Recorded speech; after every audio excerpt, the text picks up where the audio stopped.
Olá, meus amigos. Me deem um sinal se vocês estão por aí. Estão, parece que sim. Eu pergunto para vocês se vocês estão me ouvindo bem, se vocês estão me vendo bem. Hoje nós vamos ter algumas situações diferentes aqui que eu já explico para vocês por quê. Me deem um sinal então. Me ouvem bem e me veem bem?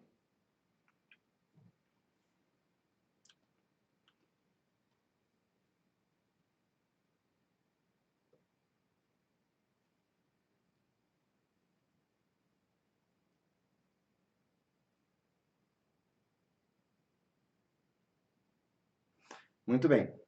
Amigos, vocês estão vendo que eu estou hoje num lugar diferente, porque na verdade eu não estou em casa. Eu aproveitei essa pequena emenda do feriado, que para quem é professor ficou um pouquinho maior, já que a gente teve a terça-feira, né? Amanhã é dia do professor. Então eu tirei uns dias, hoje, na verdade, e amanhã, e viajei por uma cidadezinha no interior aqui de Minas, uma região montanhosa, muito agradável, perto de Ouro Preto. Eu estou fazendo então a nossa transmissão do quarto do hotel. O lugar é bem aconchegante, mas a luz aqui não é muito boa para esse tipo de trabalho que a gente está fazendo. Então eu peço que vocês compreendam um pouco. Esse ângulo foi o ângulo que eu consegui melhor para a gente poder conversar. Uma pena é que está de noite e uma pena que a câmera também não é uma câmera de muito alcance, porque aqui atrás dessas cortinas há uma grande janela que aponta para uma serra maravilhosa. Eu até tentei ensaiar alguma coisa com a janela aberta, mas não foi possível. Como eu sei que vocês têm coração bom, vocês vão compreender. O nosso estudo de hoje é o estudo que vai se debruçar sobre o capítulo 16 do Depois da Morte, que é o capítulo Matéria e Força, princípio único das coisas. O capítulo é muito curtinho, né? Vocês viram. Só que ele guarda a semente de uma perspectiva importante para nós, não só nos estudos que a gente vai fazer daqui para frente, mas ele também guarda uma semente importante para a nossa compreensão da própria evolução espiritual. Então eu vou caminhar com vocês um pouquinho pela fala do Denis e depois eu quero me estender numa questão, mais uma vez, um pouquinho delicada da metafísica espírita. Eu quero me deter um pouco com vocês na questão da evolução do espírito e na dificuldade da gente ter um princípio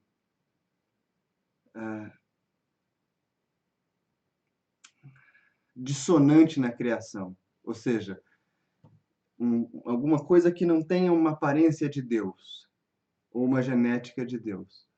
Mas daí a gente chega lá com calma, né?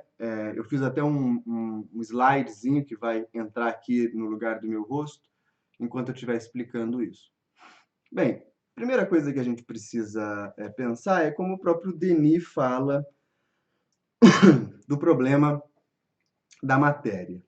Porque ele está ali na virada do século XIX para o século XX, na verdade, na última década do século XIX, ele está escrevendo, e ele está bastante tocado e bastante sensível à descoberta de William Crookes, que tentou produzir o vácuo dentro de algumas lâmpadas ou alguns recipientes de vidro. E ao fazer isso, ele acaba descobrindo mais um estado da matéria. né? A gente já conhece a matéria no estado físico, no estado sólido, perdão, líquido e gasoso, e o Crookes vai descobrir um novo estado da matéria, que vai ser chamado de matéria radiante no tempo dele, né? E a partir das descobertas da química e da física do final do século XIX, o que começava a se divisar para a pesquisa era o mundo do infinitamente pequeno. Ou seja, embora já existisse o postulado teórico da existência dos átomos, das moléculas e desse mundo infinitesimal, vamos dizer assim, mais do que microscópico, né? Algumas experiências começavam a comprovar a realidade de que a matéria, sendo decomposta e diminuída, ela vai se tornando cada vez mais próxima de um estado que a gente poderia chamar de energia. E isso vai ganhar o seu ponto mais alto na perspectiva da física de Einstein, né? Quando ele vai fazer a equação da energia. Energia seria igual a massa vezes a velocidade da luz ao quadrado. Se eu não estou enganado, e olha que eu me engano muito. E isso também vai acabar fazendo eco com as práticas espirituais, porque, vejam, se a matéria, ela que parece para nós tão sólida, que parece para nós tão eterna e tão durável, nada mais é, aos olhos de um cientista dedicado, do que um grande amontoado de espaço vazio, bem, isso torna muito mais palatável para nós a compreensão, a aceitação, o entendimento, enfim, da realidade do mundo dos espíritos, né?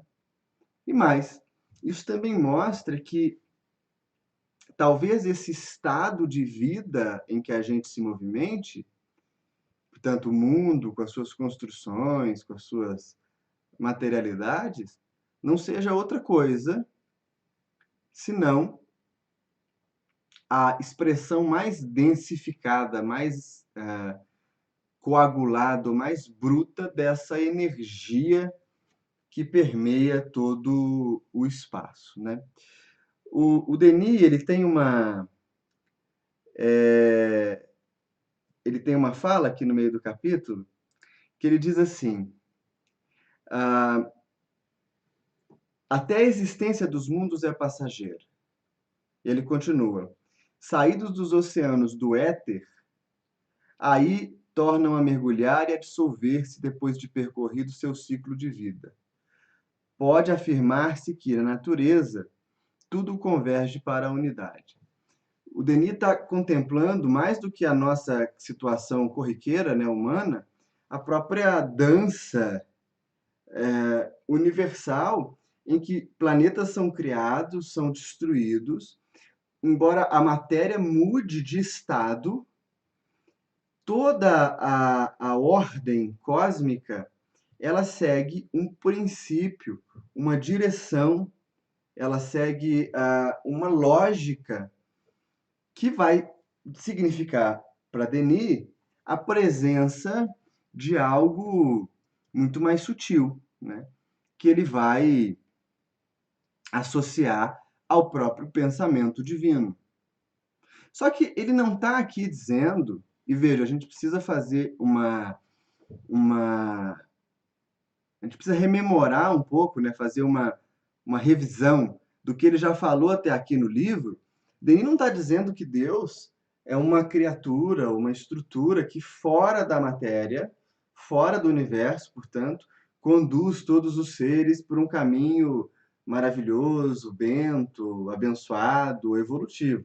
Ele não está dizendo isso em nenhum momento. Na verdade, o que acontece? Para Denis, é como se nós estivéssemos o tempo inteiro impregnados por essa presença divina que se manifesta em todos os menores quadrantes do universo e que, portanto, por essa presença, cadencia a vida, cadencia a evolução. Quase como se desse o ritmo do processo de emancipação das consciências de tudo que existe. desde as consciências mais rudimentares até as consciências angelicais. Tudo estaria conduzido, sendo envolto e portanto, alimentado por essa presença divina. E aí vejam, sobre essa perspectiva, a matéria se torna algo bastante transitório, né? Por quê? Porque ela cumpre um papel num momento da evolução dos seres. Vejam só que coisa curiosa. A gente tem se deparado ultimamente com uma série de notícias a respeito das sondas terrestres que têm gravitado o planeta Marte e que têm se deparado com algumas peculiaridades, possibilidade de que lá tenha tido água, ou que tenha água ainda congelada em algumas partes do planeta. Inclusive, em alguma matéria que eu li, dizia da possibilidade que alguns cientistas especulavam que talvez Marte tenha sido habitado por uma civilização há alguns milhares de anos, ou milhões de anos atrás. E hoje o planeta se apresenta para nós sem vida, né? Nós temos um Sol, que, de acordo com os estudos de alguns astrônomos e pessoas desse peso, tem uma vida útil, portanto, vai queimar talvez por 4, 5 bilhões de anos. E quando o Sol apagar, se nós aqui na Terra ainda não tivermos destruído tudo, a morte do Sol vai fazer isso. A vida sem energia solar, no modelo que a gente conhece, é insustentável. Então, vejam, a matéria ela é sempre uma instrumentação no grande balé cósmico da evolução do espírito. Ela serve como ferramenta. O que ocorre, e o Denis é muito sagaz, porque ele aponta isso, é que nós tomamos essa parte transitória, passageira, rápida aos olhos do espírito, como algo que vai durar para sempre, né? E aí a gente tem dificuldade de perceber essa presença divina que nos envolve, ou talvez de perceber essa presença do mundo sutil que nos envolve, a não ser que eles impressionem mesmo alguma coisa física, matéria densa, né? É muito interessante porque a gente estava falando sobre reencarnação alguns estudos atrás, e a gente apontava para a reflexão que o Denis faz de maneira muito sagaz, que a reencarnação não se prova no Espiritismo a partir de fenômenos laboratoriais ou pesquisas de campo, embora esses casos possam fornecer indícios muito bons a respeito da reencarnação. Mas não se prova por aí. Ela se prova a partir de uma fundamentação racional. Por que se reencarna? Isso é uma fundamentação racional, portanto, um processo filosófico. E por que deve se dizer isso? Porque a gente sempre pensa que se a gente visse um fenômeno, se a gente visse um espírito materializado, se os móveis mexessem ao nosso lado, se essas coisas, enfim, que são insólitas acontecessem, a gente pensa, poxa, dessa vez eu acho que eu acreditaria no mundo dos espíritos. Não, na verdade, os fenômenos físicos, os fenômenos espirituais, a própria mediunidade, por si só, ela é muito pouco coercitiva.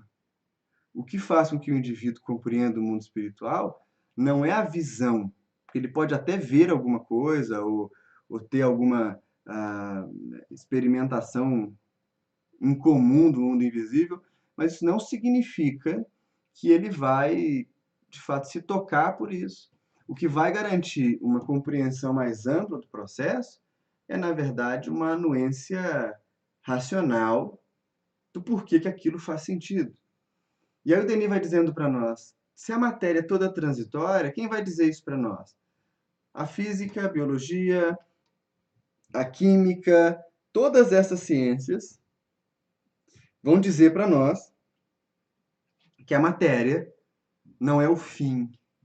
E quando isso acontecer, a gente vai apontar então a nossa atenção para um sistema maior, que é um sistema que seria capaz de organizar substância, portanto matéria, força, que seria energia, na linguagem do Denis aqui, e pensamento, que seria vontade. Quando a gente conseguisse unir todas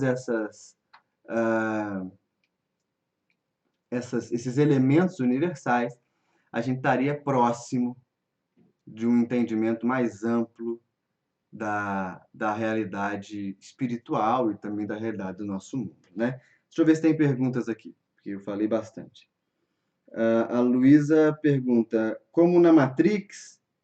Como na Matrix, Luísa, só que sem aqueles robôs estranhos que ficam fazendo o ser humano de pilha.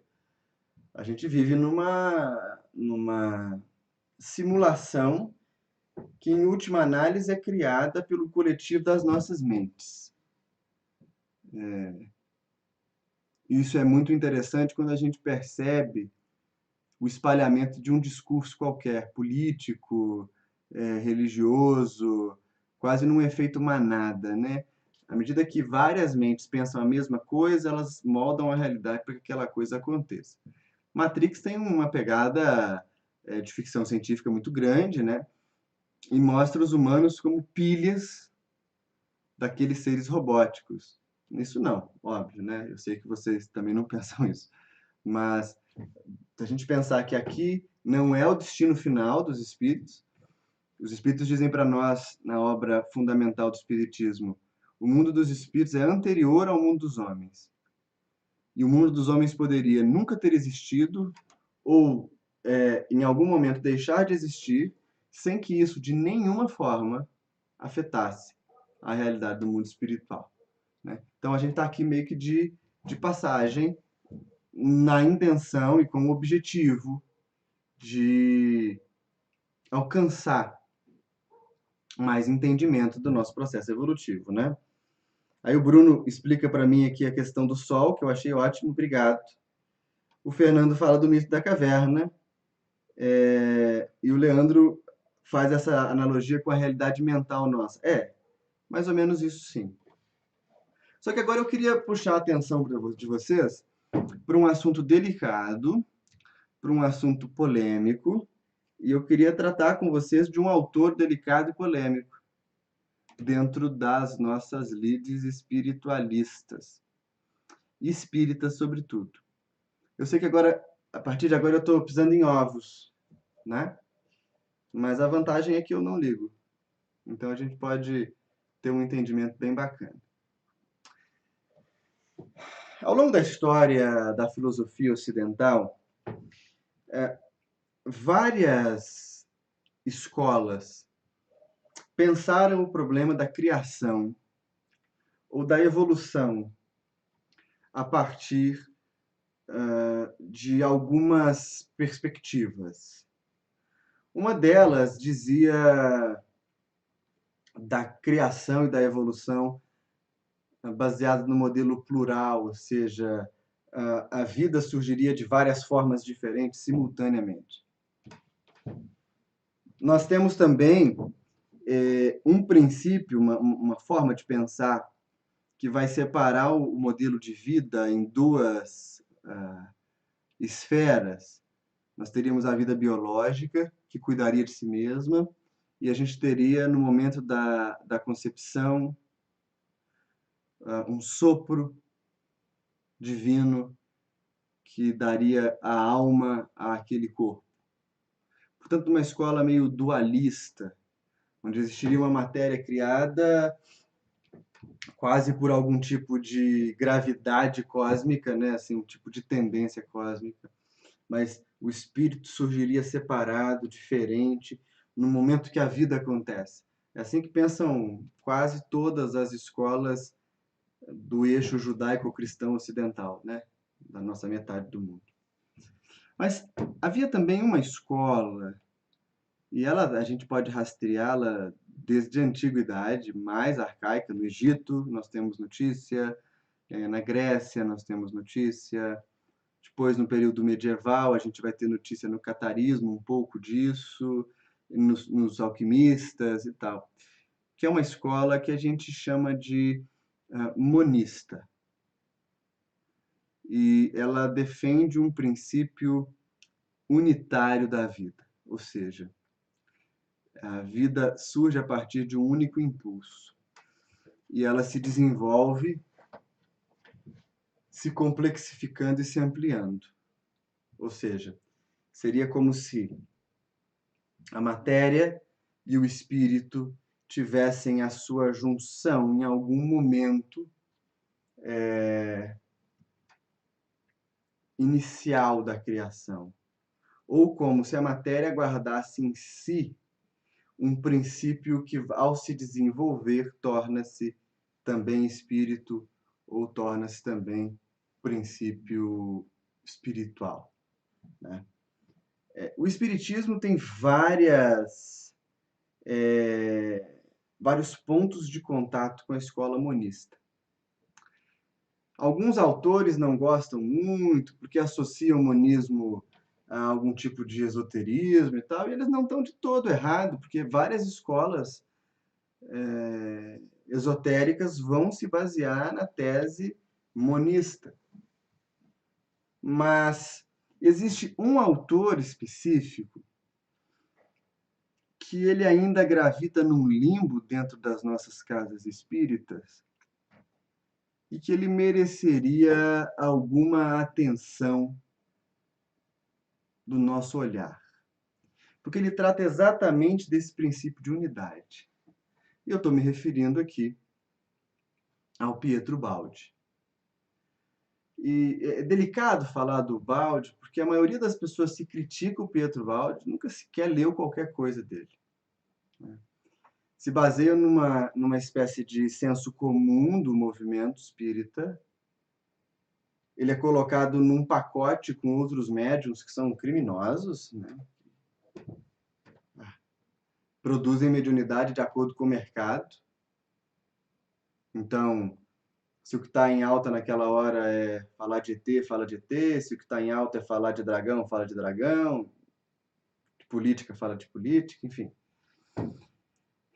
E é claro que a obra do Baldi tem algumas incongruências, né? Por quê? Porque quando ele vem para o Brasil, ele já havia publicado um livro que é fantástico, que é um ponto de união entre ciência e razão, que foi A Grande Síntese. É um livro que eu aconselho vocês a lerem. Aqui no Brasil, A Grande Síntese foi publicado primeiramente pela FEB, em capítulos mensais na publicação do Reformador, se eu não me engano. E o prefácio da Grande Síntese foi feito pelo Emmanuel. Então, há uma série de boas indicações aí, né, para o material. Depois que ele escreve A Grande Síntese, o Baldi vem para cá e escreve um montão de outros livros. Mas pensa só, se você escreve uma obra que se chama A Grande Síntese, por que você vai escrever um monte de obras depois? Então, de fato, há alguns aspectos na continuidade da obra ubaldiana que merecem atenção, merecem destaque, talvez aparentem alguma incongruência com o modelo espírita proposto para nós por Kardec, por Denis, enfim. Mas eu não quero falar dessa parte agora. Essa parte caberia a um outro estudo, né? E, na verdade, eu não me sinto nem capacitado para falar das outras obras do Baldi, porque não as li. Li trechos e parei de ler quando algumas questões se pareceram muito distantes do meu entendimento, né? Agora, na Grande Síntese, ele vai tentar estudar e vai conseguir exatamente esse momento, Luísa, que é o ponto inicial de tudo, né? Então, ele vai dizer para nós que o universo seria todo uma expressão da presença divina. E não pode ser de outra forma, porque pensem só, vou fazer algumas perguntas, acho que já fiz estudos atrás, refaço agora. Pensem só, Deus é relativo ou é absoluto? Vocês vão dizer para mim absoluto.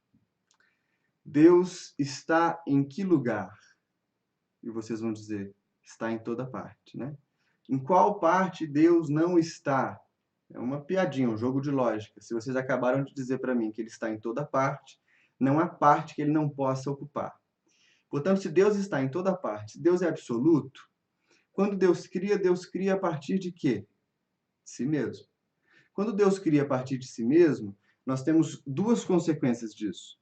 Primeira delas, Deus cria a partir da sua natureza. A natureza divina é perfeita. Eu não sei nem se a palavra perfeita ela é coerente para a gente definir Deus, né? Mas ela é a que mais se aproxima. Então, a natureza divina é perfeita. Tudo que Deus cria goza da mesma natureza de Deus, portanto é perfeito. E a segunda depreensão dessas perguntinhas que eu estou fazendo é: se Deus cria a partir de si, ele também cria em si mesmo. Ou seja, ao mesmo tempo que Jesus é periferia, Jesus não, esqueçam, que Deus é periferia da criação, ele é o ponto central da criação. Nós somos feitos à imagem dele e nós vivemos nele, em Deus. O que se torna, então, interessante de pensar é qual a capacidade que o sujeito tem de manifestar, ou talvez não seja manifestar, qual a capacidade que o sujeito tem de reconhecer, de perceber essa, essa presença e essa natureza divina. Né? Bem, isso é o processo de evolução.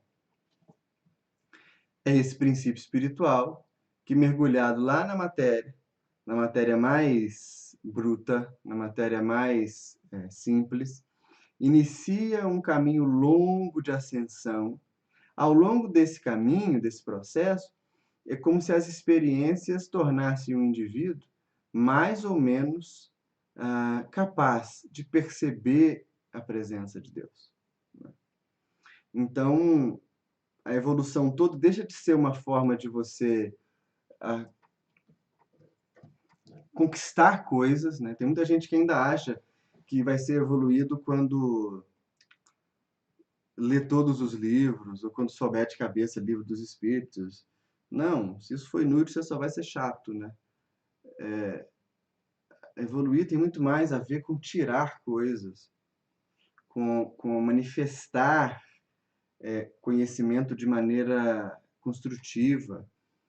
Ela tem mais a ver com a gente experienciar essa vida coletiva que nos envolve. Então, faz muito mais sentido, e veja, vocês vão reconhecer nisso que eu estou falando, trechos do Livro dos Espíritos, como do átomo ao arcanjo, tudo se encadeia no universo, ou como Paulo, quando diz gravitar para a unidade divina, esse é o destino da criação, lá na questão 1011 ou 1018, não sei, do Livro dos Espíritos. Então, vejam, existe uma tendência natural da gente enxergar que desde os mais simples até o mais elevado, tudo está encadeado. E esse é o princípio do monismo, basicamente. O que a gente precisa entender é que algumas pessoas dizem assim, não, mas não dá para aceitar esse negócio de monismo, porque lá no Livro dos Espíritos está dizendo que Deus cria uma trindade universal, que essa trindade é formada por Deus, Espírito e matéria. Então, a gente não tem como acreditar que Deus não criou matéria separada. Há uma grande confusão filosófica aí. E eu quero chamar a atenção para vocês no pequeno esqueminha que eu fiz, em que eu vou tentar explicar isso que eu estou falando agora. Deixa eu ver se tem alguma pergunta. A Lia Araújo pergunta, depois do desencarne, quanto tempo a gente deve orar pela pessoa? Lia, ora pelo tempo que seu coração mandar. Alguns meses, eu acho que já está de bom tamanho, tá? Mas se seu coração mandar orar mais, vai continuando, não tem problema. Vejam, eu coloquei para vocês aí um esqueminha, né? E aí a gente tem que pensar, eu peço a ajuda de vocês, hein? Porque vocês agora talvez possa dar um nozinho na cabeça aí, vocês vão precisar de uma capacidade de abstração, tá? Vamos lá. Nessa primeira bolinha da esquerda, que é a bola maior, que tem uma espécie de universo, aquilo ali eu estou representando Deus na sua essência. Não tem nem como representar isso, né?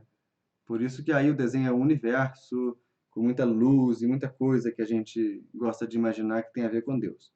Então, a gente tem que perceber, e isso é uma coisa que a obra do Valde apresenta para nós muito bem, que nesse nosso plano, Deus ele seria ao mesmo tempo único, né? Mas ele também se manifestaria de forma transcendente, imanente, o que faria dele uma dualidade, e também se manifestaria de forma trina. Vinícius, agora você pegou pesado e eu não entendi absolutamente nada do que você falou. Vamos junto, vamos de mão dada. Pensem só o seguinte. Deixa eu buscar um exemplo aqui na minha cabeça.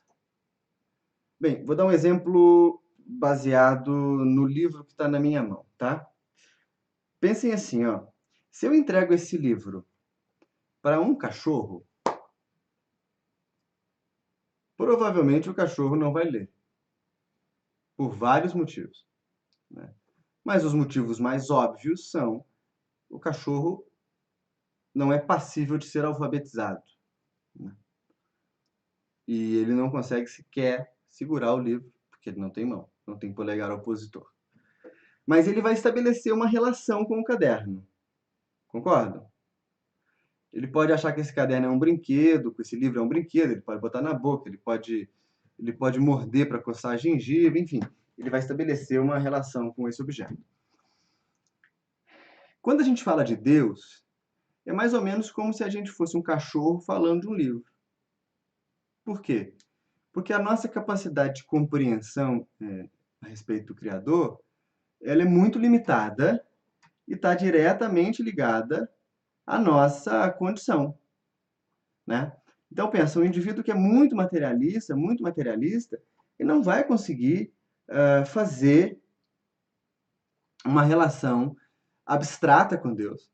Ele quer mesmo pensar que Deus é um indivíduo que está sentado também lá num trono, mandando e desmandando no universo, né? Porque é isso que o satisfaz enquanto modelo de mente.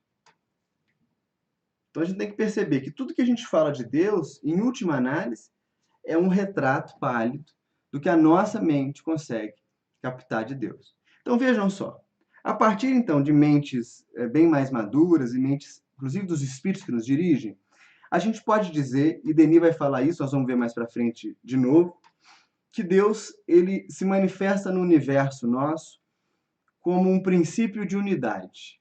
É a primeira esfera do esquema lá em cima. O que esse princípio de unidade nos diz? Deus ele funciona como o plano diretor da vida. Ele é o fio que conduz tudo o que existe, tudo que é criado, tudo que está à nossa volta, desde a menor coisa. Eu olho agora aqui para um chão de tábuas, tijolinhos na parede, plantas eu vejo no chão pela janela, tudo, toda a vida, um pernilongo voando, tudo está incluído num plano diretor do universo. E que plano diretor é esse? É o pensamento de Deus. É essa cadência, esse pulsar, essa batida, que é o que faz com que a vida desabroche, é o que faz com que a vida não acabe, não cesse, é o que garante a possibilidade de que todos os seres progridam. Ao mesmo tempo que a gente diz que Deus é esse plano diretor, na nossa dimensão, a gente pode dizer que ele se manifesta de duas formas, esse pensamento diretor, né? Vamos dizer assim. Ele se manifesta naquilo que a gente pode chamar de imanência e naquilo que a gente pode chamar de transcendência. São nomes ótimos para você colocar em calopsitas, né? Ou em hamsters. Imanência é tudo aquilo que diz respeito à vida material, né? Então pensem só, por um santo como Francisco de Assis, e vejam aqui, eu não estou dizendo santo porque ele foi canonizado pela igreja, não. Ele é santo porque ele é um herói da virtude. Por um santo como Francisco de Assis, todas as coisas eram uma lembrança de Deus. Então ele dizia irmã pedra, irmão fogo, irmão ar, irmã água, todos os elementos existentes, tudo era um espelho capaz de refletir a presença de Deus. Isso é imanência. Os grandes iluminados, os grandes praticantes espirituais de todos os tempos, eles sempre vão ter também mais um traço em comum. Eles vão ser muito caridosos, muito caritativos, muito cuidadosos com as pessoas à sua volta, porque reparam nas pessoas a presença que lembra-lhes Deus. Entendem? Então, quando a gente fala de fazer caridade, fora da caridade não há salvação, a gente começa num processo quase mercantil, né? Deus, eu vou fazer caridade porque o Senhor sabe que no fim do ano eu vou trocar de carro, eu preciso que o Senhor me ajude. Ou então, Deus, eu estou ajudando aqui esse pobre, mas o Senhor sabe que eu estou querendo passar no concurso da Polícia Federal, então o Senhor me ajuda a fazer a prova e acertar tudo direitinho. Essa incongruência existe porque a gente não compreende a imanência de Deus. Porque na medida que a gente entende a imanência, a gente começa a perceber que a gente faz caridade para o outro, a gente gera benefício para os seres, a gente age com compaixão, porque nós estamos, quando fazemos isso, oferecendo um gesto de gratidão ao Criador. Aquela pessoa te lembra a existência de Deus e você gera benefício como sendo uma reverência ao Criador. Muda completamente. Isso é imanência. E tem a transcendência. A transcendência, a gente já falou um pouquinho sobre ela.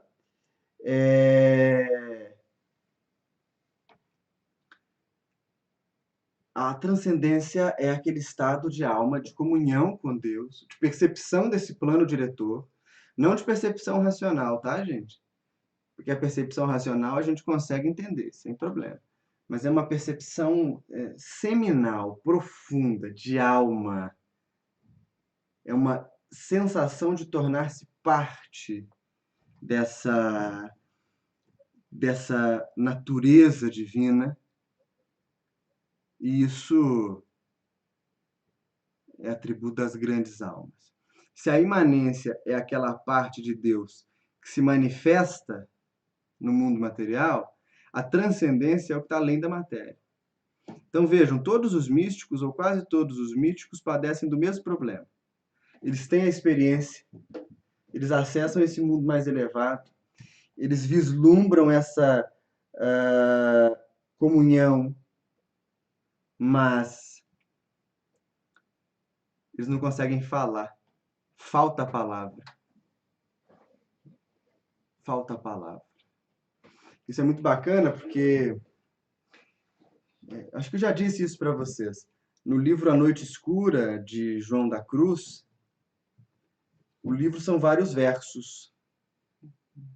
Na verdade, são algumas estrofes de um poema da alma que canta para Deus. E o João da Cruz, ele, depois de realizar a escrita dos versos, ele passa, no decorrer da obra, a explicar cada uma das estrofes. No entanto, a última estrofe, que é a estrofe da união, ele não explica. E aí os teóricos debatem por que ele não explica, por que ele parou de escrever, Por que que ele... será que ele teve algum problema? Ele ficou doente? Ele renegou a obra? Há uma discussão em torno de por que ele não faz o último texto do livro. E os espíritos amigos dizem para nós que ele não faz o último texto do livro porque o encontro da alma com Deus não dá para ser explicado. Qualquer coisa que ele explicasse ali ia empobrecer a realidade da experiência. Então, isso é transcendência.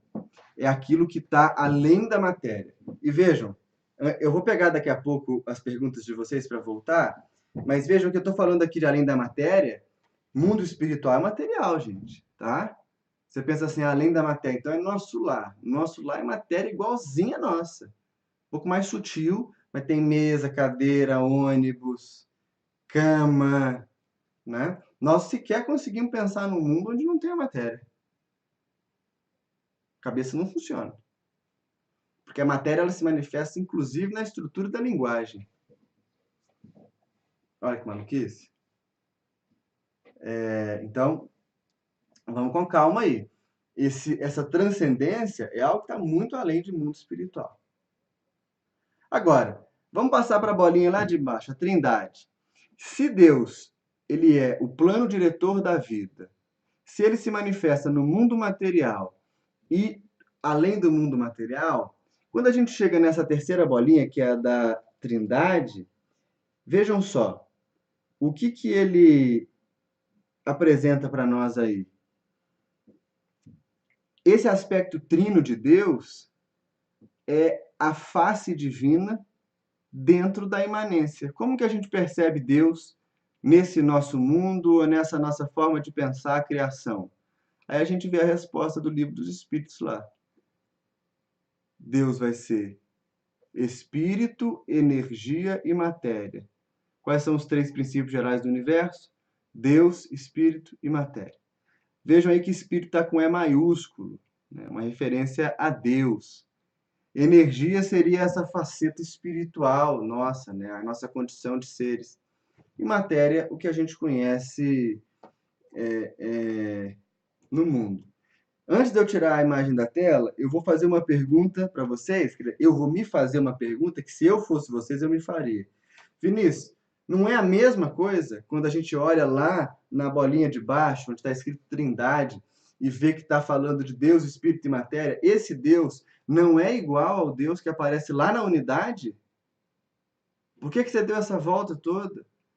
Não é igual ao Deus da transcendência e da imanência? Não, não é igual. Por quê? Porque quem vai categorizar esse Deus é sempre uma mente humana. Então, olha só, quando a gente vai lá na primeira bolinha lá em cima, único pensamento diretor, isso é independente de qualquer coisa no universo. Sequer toca a existência das humanidades. É como se fosse a seiva, o sangue da vida. Vamos para a dualidade, transcendência e imanência. Isso aqui, desde o momento que o universo existe, é criado, a gente tem transcendência e imanência, e essa transcendência e imanência seria aquilo que daria forma a uma espécie de religião natural. Como assim uma religião natural? Isso daria forma ao próprio modelo universal, o próprio modelo do universo que a gente conhece. Agora, quando a gente chega lá no aspecto trino de Deus, esse Deus que aparece aí já é o Deus de cada concepção teórico-religiosa. Então, quando a gente pensa assim, um católico que vai se dedicar a estudar Deus, qual que é a definição de Deus para o católico? Aí ele vai definir Deus lá bonitinho. Essa definição está completa? Não. Está errada? Não. É útil para aquele padrão de mente progredir. Aí o espírita vai definir Deus. A definição espírita de Deus está completa? Não. Os próprios espíritos dizem, falta-nos palavra. Está errada? Não. Vai ser útil para definir, para ajudar no processo de iluminação de um determinado conjunto de mentes. Aí você vai lá nas doutrinas xamanistas, fetichistas, indígenas, eles têm definições de Deus. Tá errada a definição deles? Não. Tá completa? Não. Serve para aquele tipo de mente. Por isso que são formas da gente entender Deus diferentes. Veja, quando a gente aparece nesse Deus, Espírito e Matéria, que é a resposta lá do Livro dos Espíritos, a gente está diante da nossa forma de ver Deus. E o processo de emancipação da consciência, ele vai das concepções mais básicas até a mais elevada. Então, como é que acontece? A gente começa com a separação toda rigidinha lá. Deus, Espírito e Matéria. A gente acha que matéria é dura, a gente acha que matéria é eterna, estática, a gente acha que espírito sei lá, uma coisa também que não muda, e a gente acha que Deus é aquele Deus da nossa religião. Aí quando você começa a progredir, você começa a mover-se na senda evolutiva, você começa a apreender a vida, a matéria já não é tão sólida, o espírito já começa a fugir um pouco do teu campo de conceito, né? E Deus, você começa a perceber assim, embora eu e o outro definamos Deus de maneira totalmente diferente, o meu Deus é o mesmo Deus do outro. Percebem que há uma mudança?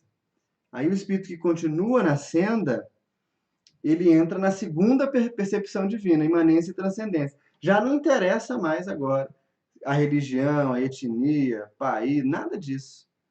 Ele vai entender assim, ó, tudo aquilo que existe no campo material é um espelho que me lembra a presença da divindade. E é algo além da matéria.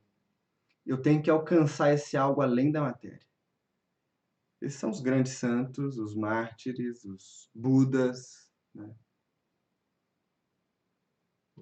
Mais ainda amadurecido, e a gente, quando chega nesse estado intermediário de imanência e transcendência, já acha que está abafando. Né? Agora eu já estou na crista da onda, eu não preciso fazer mais nada. Não, é porque nós estamos bem no começo, né? Daí parece o fim.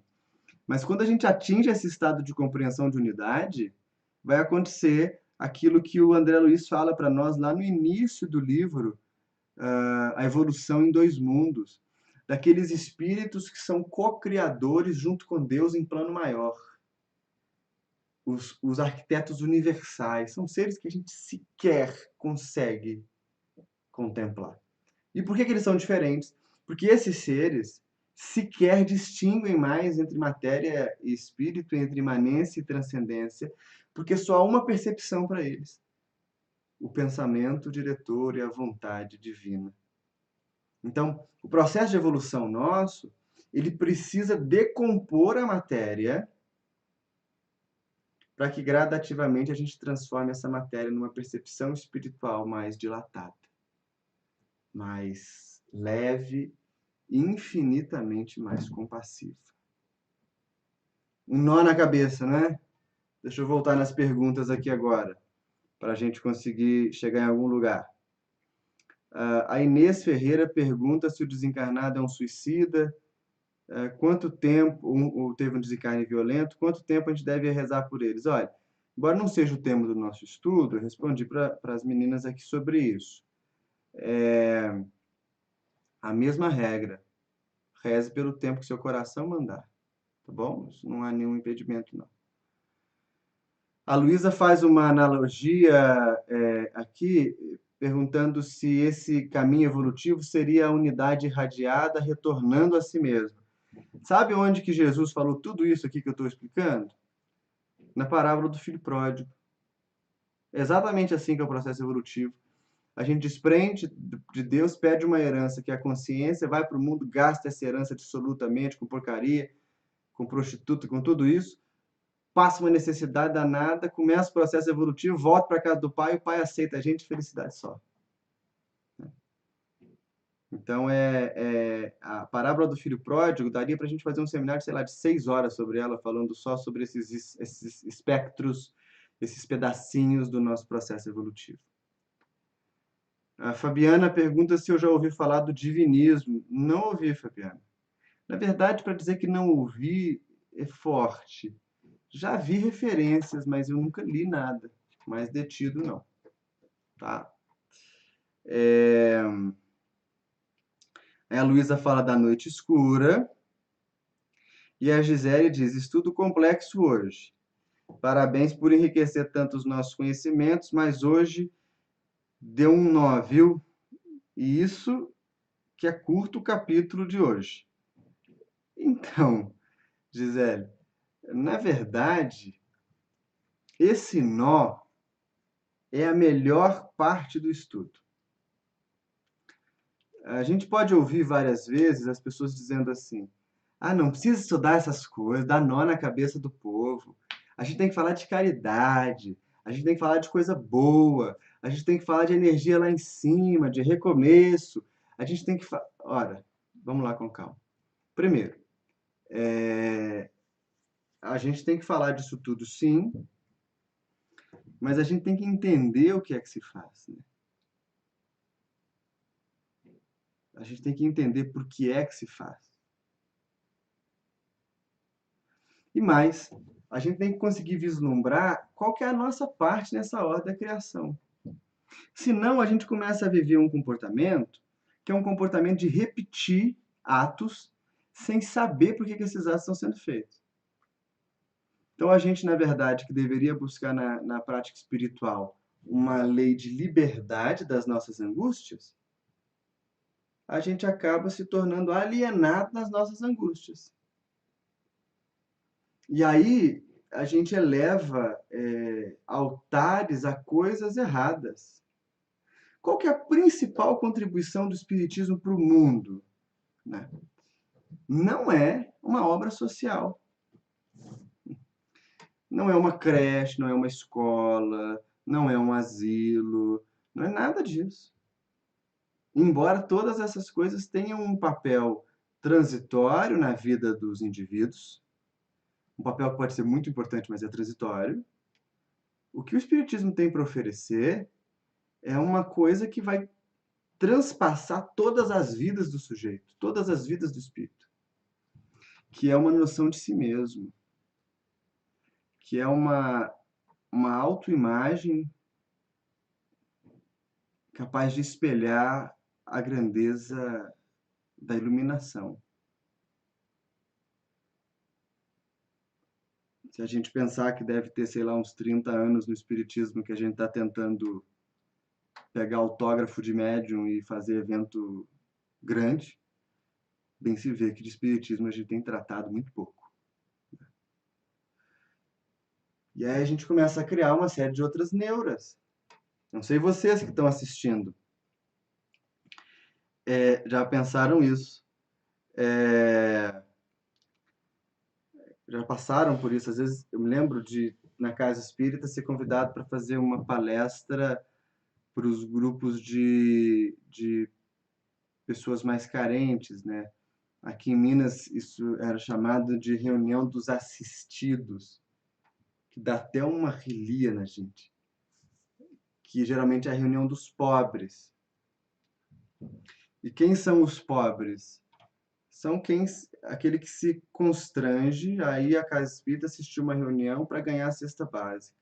Não é espírita, mas ele vai lá, ele tem que assistir, porque se ele não assistir, ele perde a cesta básica, ele tem fome. Então ele se humilha. E a gente deixa ele se humilhar, achando que isso é dar para ele sabedoria espiritual. Na verdade, isso é uma cretinice sem tamanho, né? Se você quer que a pessoa se torne espírita, ou quer que ela assista a reunião, faz um vale. Cada reunião que ela assistir no mês, ela ganha R$ 30, não sei, alguma coisa assim. Depois ela compra o que quiser. Mas, qual que é o pior nisso tudo? É que as pessoas convidavam a gente para falar e diziam assim, eu queria saber se você podia fazer uma palestrinha lá para os assistidos. Uma palestrinha? Por que palestrinha? Não, é falar qualquer coisa, porque eles não entendem muito. Né? Eles não... Falam uma coisa assim mais leve. É só mesmo para eles estarem ali. Esse tipo de... Ainda bem que eu segurei a palavra que eu ia falar. Esse tipo de estrambelhamento, na prática, ele é fruto da gente não saber o nosso papel. Como é que eu posso dizer que a pessoa que já padece tantas dores no mundo, não tem capacidade de entender o espiritismo, que é a liberdade da dor. Eu posso dizer que eu não sei ensinar, eu posso dizer que eu não consigo cativá-la, eu posso dizer que ela não quer ser espírita porque ela quer ser outra coisa, mas que ela não consegue. E quem faz assim faz tudo de muito boa vontade. Não estou dizendo que ninguém é mal, né? Mas isso gera um descompasso na prática. Então, esses nós são fantásticos. Esses nós são o ponto mais precioso do Espiritismo. Mas a gente vai desatando eles com pessoas que talvez estudem conosco, que tenham domínio conosco. Eu já disse para vocês em outros momentos, quando eu falo dessa metafísica espírita fundamental, eu tenho na cabeça a memória de excelentes professores que eu tive. Pessoas que pegaram minha mão, como você pega a mão da criança, e foram lá me ajudando a desatar os nós, né? Que é um pouco do que eu espero que o nosso estudo seja capaz de fazer, ainda que eu não esteja face a face com vocês. Mas como viajo o Brasil para cá e para lá, a gente fatalmente vai se cruzar por aí. E quando a gente se cruzar pessoalmente, você me senta num canto e só explica aquela coisa do nó, porque eu não dei conta de desfazer. Daí a gente conversa e troca experiência, porque a gente tem falado de tudo hoje menos de espiritismo. Precisa desse espaço para os nós, sabe? E aí, meu objetivo não é botar vocês malucos, não. Só um pouco. Mas de uma maluquice terapêutica, que é conseguir contemplar um pouquinho desses fundamentos da nossa prática, né? Deu uma travadinha aqui, mas nós já voltamos. Tá bom? Hoje, vocês veem, eu tirei aquele slide que eu passei para vocês num seminário que eu fiz em 2013, falando de monismo no espiritismo. 2013 tem 6 anos, né? 6 anos. A gente precisa desses estudos, meus amigos. A gente precisa fazer esse caminho. Eu fico muito feliz de partilhar esse momento com vocês. Igual a Luísa escreve aqui, a respeito de que os estudos estão sendo bons, eu fico muito feliz. Deixa eu ver aqui o Marlon falando aqui. O professor Hernani Guimarães Andrade, Marlon, ele é um pioneiro também nessas pesquisas a respeito do princípio de unidade. Ele é pouco lido hoje, as obras dele são publicadas pela Didier, Teoria Corpuscular, meu Deus, Teoria Corpuscular do Espírito. Ele também tem o MOB, Modelo Organizador Biológico. Ele era um pesquisador de fato, né? Textos muito bons, muito bacanas. E tem outros autores. O Herculano Pires vai falar um pouco também a respeito dessa perspectiva monista. O Pietro Baldi, eu indico a vocês lerem A Grande Síntese, né? Acho que devem ler, sim. Não é um livro fácil, mas leiam. Leiam com a cabeça aberta e tenham certeza que nela não há nada contrário aos princípios espíritas postulados por Kardec. E basicamente é isso. Para a gente pensar princípio de unidade, é isso. Tá bom? Então, eu agradeço vocês pelo carinho de sempre, né? Vocês são lindos. Tão lindos que eu viajei para tirar folga, mas mantive o meu encontro com todos, né? Eu peço que vocês me mantenham nas suas preces, de onde vocês estiverem. É sempre bom a gente contar com as orações dos amigos. E a gente se encontra na próxima segunda-feira, onde a gente vai estudar um pouquinho sobre magnetismo, eu acho, né? O próximo tópico é sobre os fluidos e o magnetismo. Outra coisa que a gente entende tudo pela metade. Mas nós temos fé e nós vamos devagarzinho. Se for preciso, a gente faz 2 estudos. Tá bom? Olha, um beijo grande no coração de vocês. Vou botar meu e-mail aqui, né, como eu faço sempre. Se alguém tiver alguma dúvida, manda no e-mail que a gente conversa. Botei aí, ó. Manda no e-mail que a gente vai conversando e vai trocando ideias, tá bom? Um abraço apertado para vocês e até segunda-feira que vem, meus amigos.